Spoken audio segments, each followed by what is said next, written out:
สาวาริวหาภูลาภาริภูเรเตสาคลังเอวะเมวะอิโตทินังเปตานังอุปกปปติ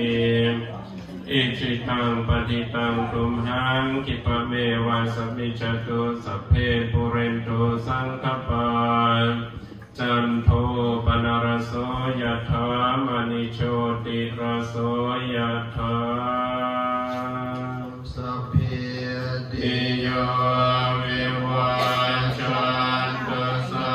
พพะโรโควินัสตุมาเตภวัตวันตรายโยสุขิติกายุโกภวะอภิวัตนาสิริจันเนจังพุทธปัจจายโนจัตตารโอธรรมวัฏฏันติอายุวันโนสุขังภาลังจะภะพุทธานังนาคาปะตะโม ตาติสุนากกาตังสุมังคารังสัพพะตังสุโมติตังสุขันโนสุโมโหตุจัสสุเยตังพระมัจจาริสุปัตตากินังกายกรรมังวาจา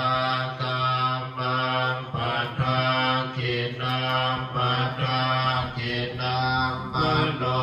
กรรมังปะเนติเตปัฏฐากินังปัฏฐากินังนิกัตตวานาราภันตเตปัฏฐากิเน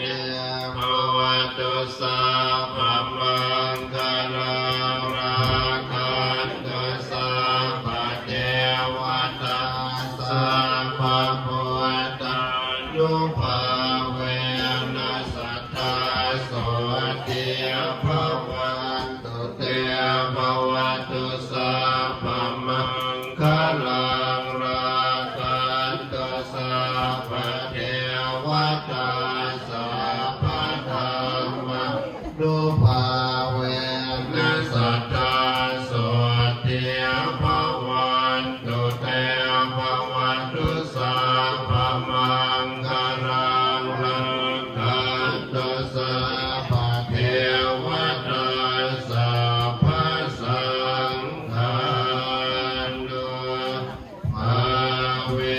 นัสสัทธาโสติภวันตุเตและอนุโมทนาสาธุก่อนเนาะเดี๋ยวเราจะได้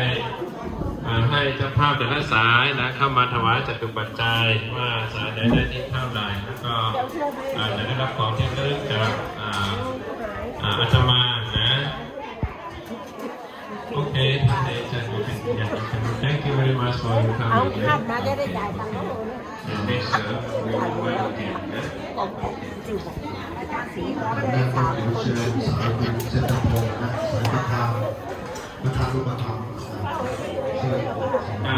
ช่างภาพเลยช่างภา ข้า พ วมากมาแสดงมาไว้แสดงภาพกำลังได้เท่าไหร่นะขอชูยอดเลย